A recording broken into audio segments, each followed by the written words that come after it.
ನಮ್ಮ ಜೀರ್ಣಕ್ರಿಯೆ ನಮ್ಮ ಡೈಜೆಸ್ಟಿವ್ ಫೈರ್ ಮೇಲೆ, ಅಗ್ನಿಯ ಮೇಲೆ ಡಿಪೆಂಡ್ ಆಗುತ್ತೆ. ನಮ್ಮ ಅಗ್ನಿ ಯಾವ ರೀತಿ ಇದೆ ಅಂತ ಹೇಳಿ. ಸೊ 4 ಪ್ರಕಾರದಲ್ಲಿ ಅದನ್ನ ನಾವು ವಿಂಗಡಣೆ ಮಾಡಬಹುದು. ಒಂದನೇದ್ದು ಸಮ ಅಗ್ನಿ. ಸಮ ಅಂತಂದ್ರೆ ಯಾರ ದೇಹದಲ್ಲಿ ಫೈರ್ ಬ್ಯಾಲೆನ್ಸ್ ಅಲ್ಲಿ ಇದೆ, ಸಮಯಕ್ಕೆ ಸರಿಯಾಗಿ ಹಸಿವೆ ಆಗುತ್ತೆ, ಚೆನ್ನಾಗಿ ಡೈಜೆಸ್ಟ್ ಆಗುತ್ತೆ, ಸೊ ಅವರಲ್ಲಿ ಸಮ ಅಗ್ನಿ ಇದೆ ಅಂತ ಹೇಳ್ತೇವೆ. ಸೊ ಒಂದು ಬ್ಯಾಲೆನ್ಸ್. ಎರಡನೇದ್ದು ವಿಷಮ ಅಗ್ನಿ. ವಿಷಮ ಅಂತಂದ್ರೆ ಇರ್ರೆಗ್ಯುಲರ್ ಇರುತ್ತೆ ಅವರಲ್ಲಿ. ಅಂದ್ರೆ ಕೆಲವೊಂದ್ಸಲ ಹಸಿವೆ ಆಗುತ್ತೆ, ಕೆಲವೊಂದ್ಸಲ ಆಗಲ್ಲ, ಕೆಲವೊಂದ್ಸಲ ಡೈಜೆಸ್ಟ್ ಆಗುತ್ತೆ, ಕೆಲವೊಂದ್ಸಲ ಆಗಲ್ಲ, ಇರ್ರೆಗ್ಯುಲರ್. ಸೊ ಅದು ವಿಷಮ ಅಗ್ನಿ. ಸೊ ನೀವು ನಿಮ್ಮ ಅಗ್ನಿ ಯಾವ ರೀತಿ ಇದೆ ಅಂತ ಹೇಳಿ ಸ್ವಲ್ಪ ಅನಲೈಸ್ ಮಾಡಿ. ಮೂರನೇದ್ದು ತೀಕ್ಷ್ಣ ಅಗ್ನಿ.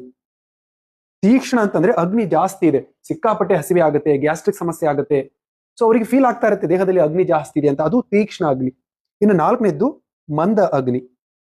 ಮಂದ ಅಂತಂದ್ರೆ ಅವರಲ್ಲಿ ಅಗ್ನಿ ವೀಕ್ ಇರುತ್ತೆ, ಮಂದ ಇರುತ್ತೆ, ಚೆನ್ನಾಗಿ ಹಸಿವೆ ಆಗಲ್ಲ, ತಿಂದಿದ್ದು ಡೈಜೆಸ್ಟ್ ಆಗಲ್ಲ. ಎಸ್ಪೆಷಲಿ ಅತಿಯಾಗಿ ದೇಹದಲ್ಲಿ ಕಫ ಜಾಸ್ತಿ ಆದಾಗ ಮಂದ ಅಗ್ನಿ ಇರುತ್ತೆ, ಅತಿಯಾಗಿ ದೇಹದಲ್ಲಿ ಪಿತ್ತ ಜಾಸ್ತಿ ಆದಾಗ ತೀಕ್ಷ್ಣ ಅಗ್ನಿ ಇರುತ್ತೆ. ಇನ್ನು ವಿಷಮ ಅಗ್ನಿ, ಪಿತ್ತ ಮತ್ತೆ ವಾತದ ಕಾಂಬಿನೇಷನ್ ಪ್ರಕೃತಿಯವರಲ್ಲಿ ವಿಷಮ ಅಗ್ನಿ ಇರುತ್ತೆ. ಸಮ ಅಂತಂದ್ರೆ ಯಾರ ದೇಹದಲ್ಲಿ ವಾತ ಪಿತ್ತ ಕಫ ಸ್ವಲ್ಪ ಬ್ಯಾಲೆನ್ಸ್ ಅಲ್ಲಿ ಇದೆ, ಚೆನ್ನಾಗಿದೆ, ಅವರಲ್ಲಿ ಸಮ ಅಗ್ನಿ ಇರುತ್ತೆ. ಸೊ ನಿಮ್ಮ ಅಗ್ನಿ ಯಾವ ರೀತಿ ಇದೆ ಅಂತ ನಿಮ್ಗೆ ಅನ್ಸುತ್ತೆ ಅಂತ ಹೇಳಿ ಕಮೆಂಟ್ ಮಾಡಿ.